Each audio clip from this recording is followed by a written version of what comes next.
Gaurko Zirulirulian, Garasi Muguruza Asegin-Olaza psikoanalista daukagu gurekin, orientazio lakanianotik idazten eta pentsatzen duena. Bere lana ez da azaleko argitasunaren promesa, baina esaten duenak pisua du, geruzak dituelako eta askotan ez da berehala ulertzen. Ziurrenik elkarrizketa honetan gertatuko den moduan, baina benetan zentzu eta forma ederra dauka. Hortaz eskerrik asko gurekin egotearren. Entzutea hasi nahiko nuke, badirudielako oso gauza argi eta erraza dala, baina egia da gaur egungo gizarte frenetikoan agian ez dala hain komuna norbaitek benetan entzutea, ez da gu ere benetazko entzumen ariketa bat egitea. Orduan ez esango zenuke nola igarri daiteke zein kasutan norbaitek entzuten zaituen edo zuk benetan entzuten duzun zerbait, ez dakit atzematen den fisikoki edo psikologikoki. Bueno, entzutea kasu honetan esango nuke dela bestearen lenguaiari arreta jartzea, ez? Bestearen lenguaia propioari. Eta zentzu honetan, entzuketak beti irekitzen du hitz egiten duen horri bere hitz propioa entzuteko aukera. Zen askotan hitz egiten dugu, baina ez dugu entzuten esaten dugun hori. Eta gero hemen pizten da beste zerbait, eta da benetan entzuna sentitzen garenean, norbaitek interesa transmititzen duenean, gure hitza serio hartzen dela sentitzen dugunean, berehala sortzen da maitatuak izatearen sentipena. Ez? Azkenean hitz egitea maitasuna da. Hitz egitea bera demanda delako, ez? Entzuna izatearen eskaera. Eta erraminta falta bat balego, esan nahi dut, agian zuk badekozu gogo hori beste entzuteko, baina agian erraminta falta bat delako edo hizkuntza ezberdinak erabiltzen ditugulako mundu dana. Hala ere, ulertuta sentituko zara, besteak arreta hori jartzen badauen edo saiakera hori egiten baduen?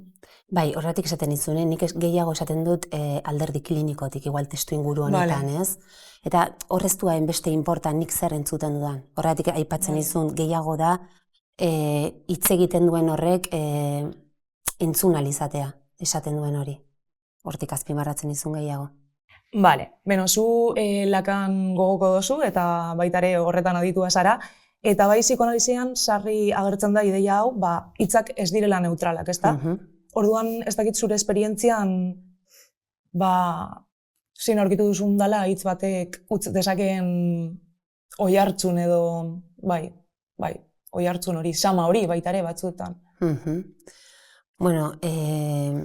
Hitza eta lenguaia hasteko dira gure errealitate psikikoa estrukturatzen dutenak. Munduari zentzu konkretu bat emanez, ez? Orduan, hitzak nolabait askotan aipatzen da komunikazioa, askotan aipatzen da hartu emana, baina hitzak handik haratago batez ere eutsi egiten gaitu munduan. Ez? Eta alde batetik aipatuko nuke hitz egin ziguten eta gugan geratu ziren hitz horien balioa, ez? Eta utzitako markak, baina aldi berean utxunea berezkoa zaigula aintzat hartuz. Zuloak. Bai. Azkenean logika honek oztopo egiten dio totala den horri edo osotasunari, ez? Esango nuke ez guztiaren logika honetan oinarritzen den subjetibitatea dela utxuneari lekua eman eta nolabait onartzen duena. Eta zergatik uste duzu, azkenean da agian eztabaida hori ulertu, gauzak guztiz ulertu ezin ditugula, filosofiaren ikuspuntutik baita ere, eta aldi berean gizakiok behar ditugula, esan duzu moduan, heldulekuak direlako, baina aldi berean definitzen edo, askatu baino preso egiten gaituzte hitzak aldi berean. Hori da, baldintzatzen gaituzte, ez, nolabait. Hori diagnostikoaren inguruan ere ikusten dela uste dut, baina gero aurrerago egingo dugu berba horren inguruan. Eta zure idazkeran eta transmititzeko moduan badago zerbait oso zehatza dana. Konplexua argi bihurtzen duzula eta simplifikatu gabe. Nola aurkitzen duzu oreka hori? Ez duzu sinesten esan dutzu dana? Esango nuke oreka zehatz bat ezin dela topatu. Oso gai konplexuak dira. Eta azkenean iruditzen zait simplifikazioaren bidetik ere aberastasun hori galdu dezaketela, ez? Beste gauza bat da, igual saiakera divulgatiboago baterako hizkera ulergaitz bat erabiltzea, ez? Baina, hala ere, nik uste dut garrantzitsuena dela benetako zerbait ukitzearen sentsazioa izatea. Eta ez hainbeste dena ulertu behar izatea, ez?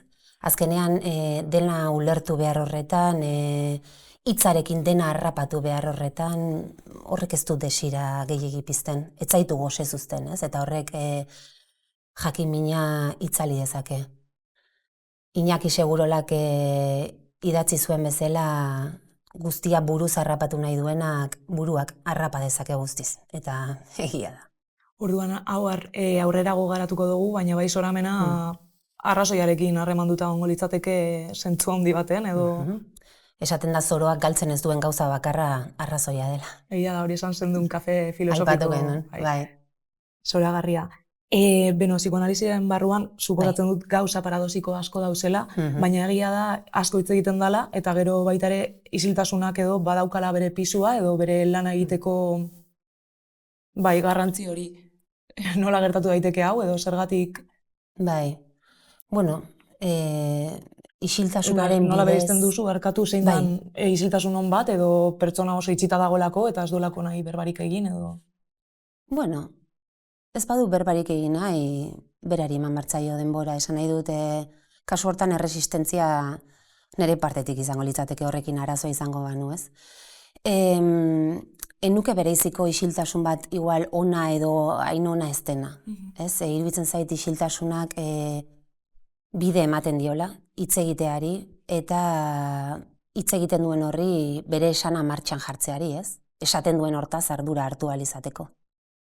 Orduan, bueno, isiltasunak alde batetik irekitzen du hitz egiteko bidea, eta bestetik konfrontatzen gaitu gugan esan ezina den horrekin. Eta hori askotan ez zaigu hain xamurra egiten. Suposatzen dut egon behar dela lan nahiko isiltasun hori eraginkorra izateko, benetan eraginkorra izateko, gainera bestelaian erresistentziak ditugulako, ez da? Terapia psikologikoan baita ere ikus daiteke, agian inkontzienteak edo engainatzen gaituela, orduan heltzen zarenean ulertzera edo zintzotasun handiago batekin begiratzera zure barruan dekozun hori, horretarako behar da isiltasuna, esan nahi dut barbetzo moduko bat edo... Bai, bueno, isiltasuna fundamentala da azkenean hori da. Batez ere, errepikatzi zute entzuteko. Osea, entzuteko zuk zure hitz propioa entzuteko, ez? Baina hori da esan nahi dudan, agian egon zaitezkela isiltasunean, baina hori ukatzen. Noski. Vale. Alde batetik dago hitz egitea, horretik esaten dizun, ez da gauza bera hitz egitea eta esaten duzun hori entzutea. Eta esaten duzun hori entzutea ez da bakarrik, ez? Bla, bla, bla hori.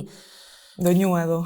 Bai, edo hitz hutsa, ez? Baizik eta badago, bueno, guztiongan igual hitzak edo hitz konkretuak pixu gehiago dutenak, eta, bueno, traba gehiago egiten digutenak, ez? Eta traba egiten duen hori, pues, askotan adierazten da, pues, lapsusen bidez, ametsetan, bueno, beste manifestazio agian ezain evidenten bidez. Eta hori landu daiteke idatziz, edo, zure terapia egiten, ez da, edo...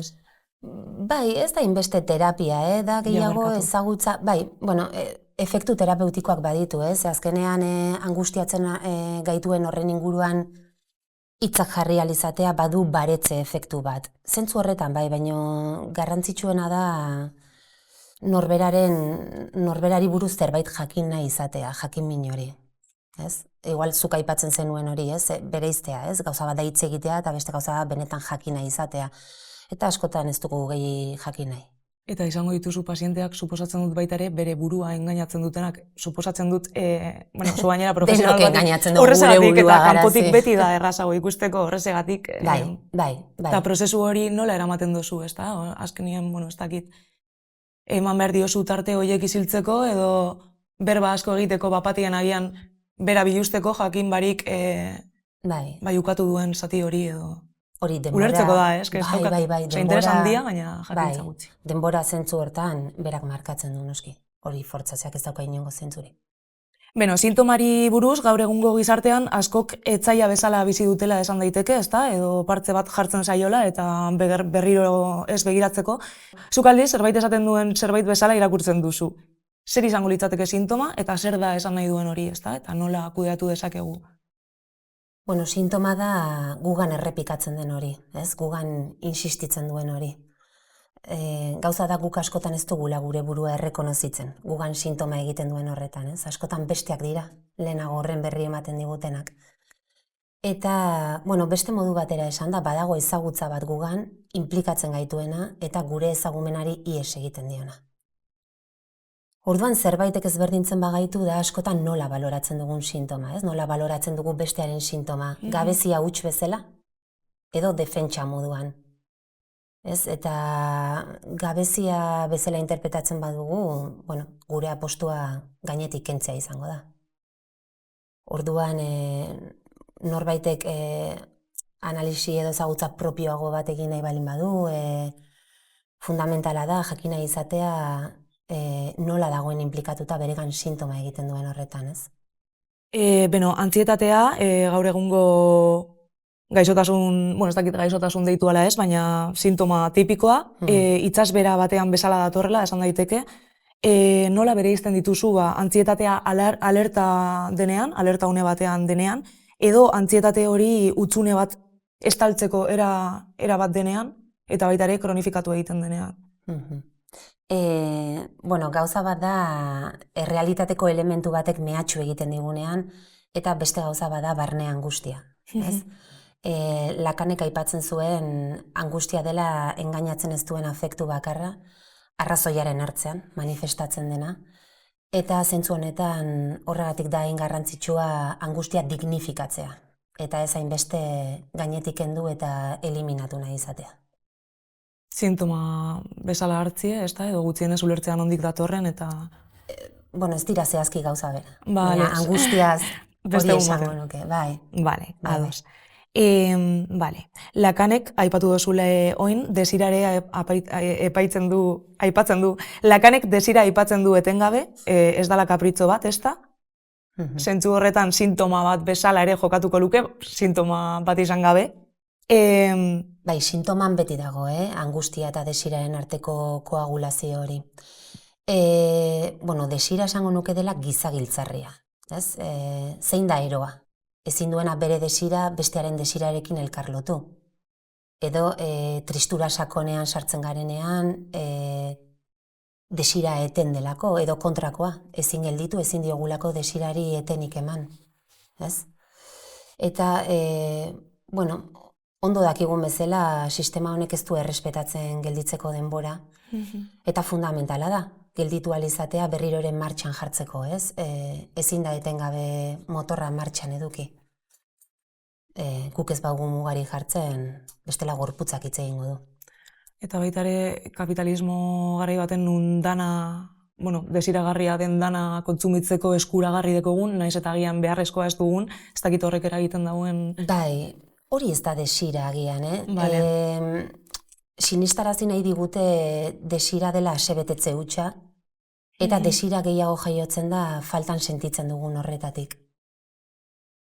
Eta berriro oreka ezinezkotik, baina bai, oreka bat bai beharrezkoa dela esan duzunagatik, agian bizitza epikurioa harremantzen dela desirarekin, ez da jasangarria esan nahi dut, ez litzateke ez da. Justo barne oreka falta horrek eragiten du desira. Bale, Garasi, iragana historizatzea aipatu izan duzu, iragana kontatzea ez da beti sendagarria. Batzuetan berriz irekitzen duelako zauria, ezta? Nola egiten da iraganari hitz emate hori, baina zauria berriz ireki gabe edo berriz bizi gabea? Bueno, iraganaz hitz egiteak mina ematen badu, zauria itxi ez denaren seinale. Ez? Eta, bueno, azkenean iragana sinbolizatu alizateak ematen dio igual aukera iragan horri beste forma bat emateko. Ez?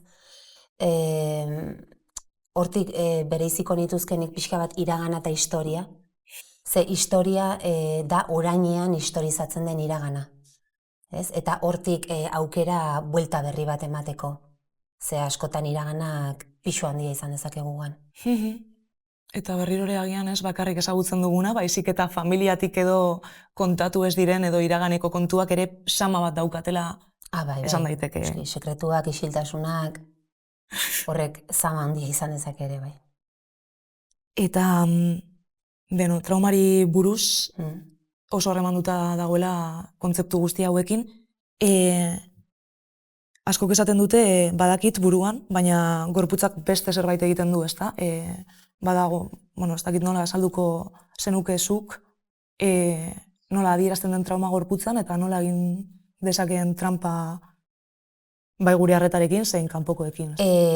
Bueno, traumatikoa den hori, gizakia mortala eta sexuala izanik, ez dago traumatikoa den horretatik libre. Ez? Azkenean lenguaiak berak antolatzen du falta. Ez? Gure bultzatzen gaituen indar horren erabateko asebetetzea ezintasun batean utziz.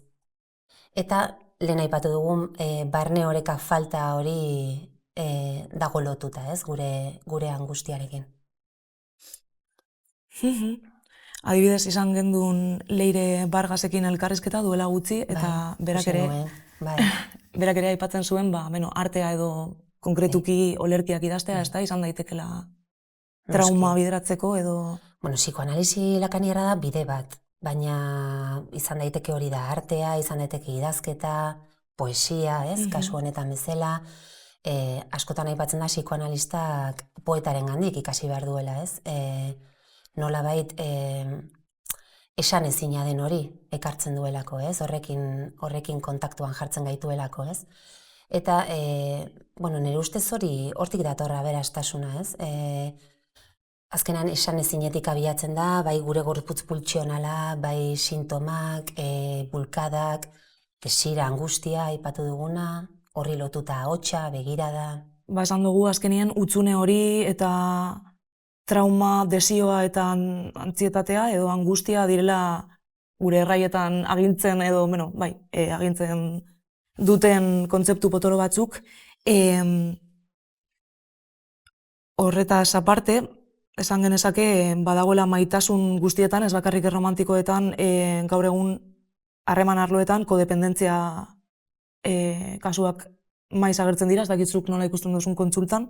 Ez dakit baita ere maitasun kasu hauetan zeintzuk diren bai seinale sotilenak eta zeintzuk diren gero guri ere gehien kostatzen zaizkigunak onartzea, ezta? Dependentzia kontu horretan edo haian maitasun txarto kudeatutako maitasun baten, ez dakit, ez daukat terminologia. Bueno, maitasuna da mobilizatzen gaituena, bestearekin lotura sortzen duena. Egia da batzuetan maitatzea baino pendientago gaudela besteak gu maitatzearen ideiarekin, ez? Eta honek askotan ez gaitu bide honetik eramaten. Badago fantasia bat maitasunean eta da bestearekin bat egitearen fantasia, ez? Baina, fantasia hutsa da. Adibidez, bikote harreman batean ikusten dugunean biak berdin pentsatzen dutela, burura datorkidana da zeinek zapalduko zuen zein, ez? Zein gelditu da guztiz identifikatuta, alienatuta, itxatxita besteari, ez? Eta badago hortik irtetzeko era bat baita ere, edo lan handia egin behar da suposatzen dute edozein harremanetan, baina bereziki esan duzu moduen bikote baten batak bestie zapaltzeko edo oreka ezinezko horretara hurbiltzeko? Bueno, horrere ezin da orokortu. Hor bakoitzak bere aukerak eta propioak egiten ditu, ez? Beno, Garasi, eta gero zoramenaren meloi handiari, zuk nola heltzen diozu zure perspektiba lakanianotik? Zure perspektiba lakanianotik. Bai, eromena oso gaizabala da. Egia da nik eromenarekin tratua testu inguru klinikoan bizi dudala. Orduan, perspektiba kliniko batetik lantzen dut gehiago, ez? Eta, eromenari buruz zer esan. Eromena azkenean da ezberdintasuna, ezberdina den hori errepresentatzen duena, ez? Eta lehen aipatu dugu estrukturazio psikikoa, eta da, estrukturazio psikiko hau eraikitzen ez denean, simbolikoki, esan dezakegu eromenaren eremuan sartzen garela, ez? Eta enuke azpimarratuko askotan egiten den patologizazio joera honetatik, baizik eta gehiago beste bide bat hartzen dela, ez? Beste norabide bat, ez? kontrako logika edo kontrako norabide bat jarraitzen du. Ez da gauza bera, barne gatazka gugan sintoma egitea, edo kanpotik datorren ahots arrotz bat entzutea, ez? Logika linguistikoa hor aldatu egiten da. Eta behin aurrera pausu hori emanda, badago atzera egiterik zonamen eremuan edo... Atzera ze zentzutan? Ahots hori esan zutea berrirorek aipatu dozunazuk edo... Baina pixka bat lehen aipatu duguna, azkenean sintoma da defentsa bat. Ez? Ez da hainbeste hori kentzea, baizik eta delirioa, bai aluzinazioak defentsak dira. Ez da kentzeko zerbait, baizik eta horren bidez lanketa bat egin alizatekoa.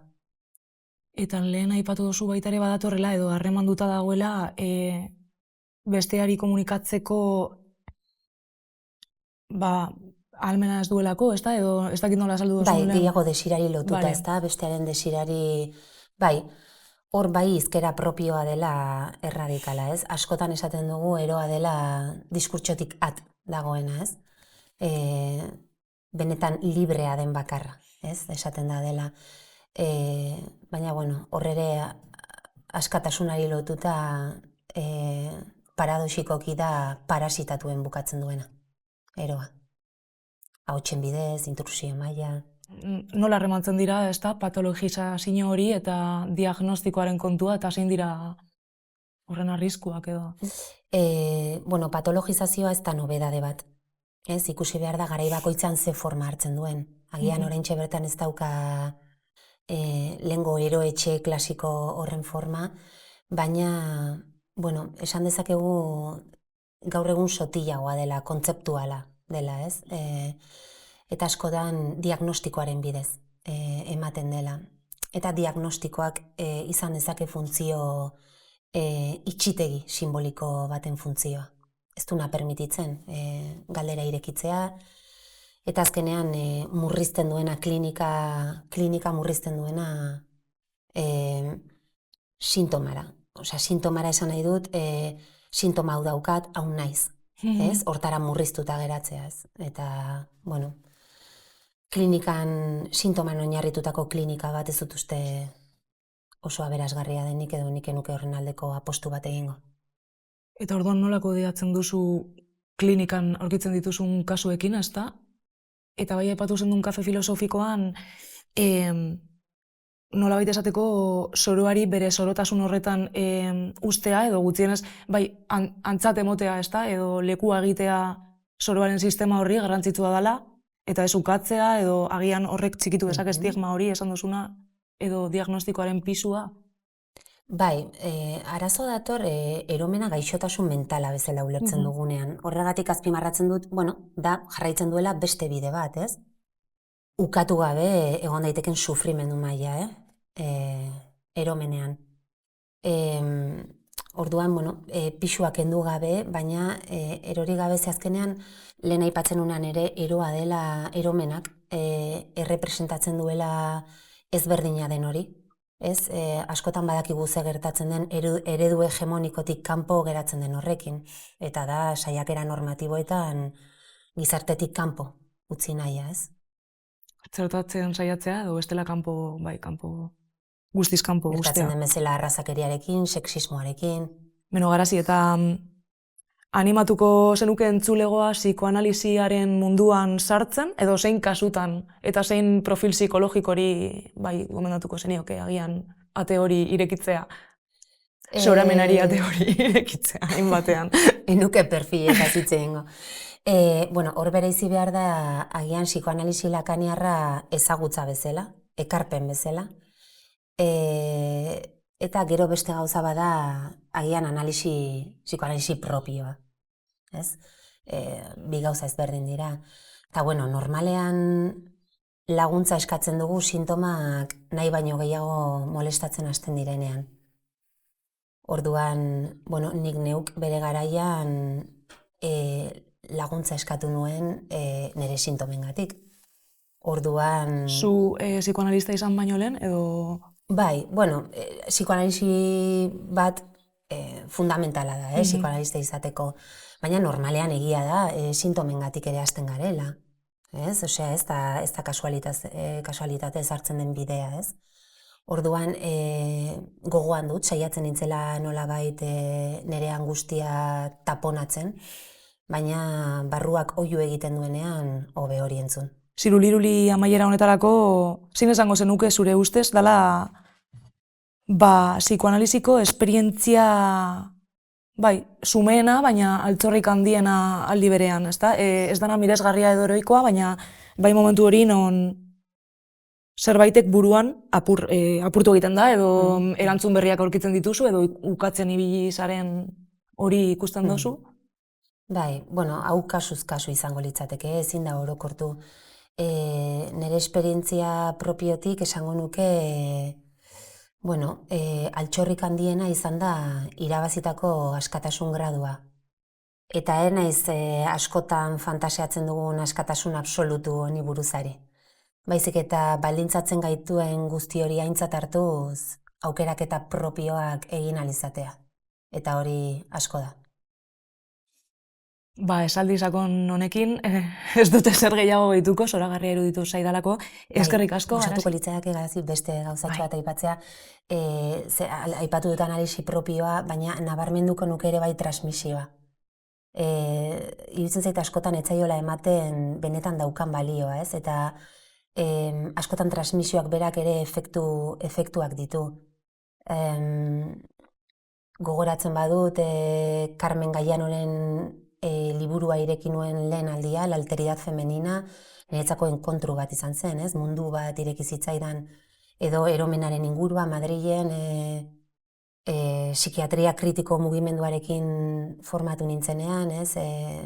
Gerora La revolución delirante, ez? Sortu dutenak, ikaragarrizko lan egiten dute, oso jende fina da. Eta nola ez eman balioa, ez? Nola ez maitatu datorkitia burura, ez?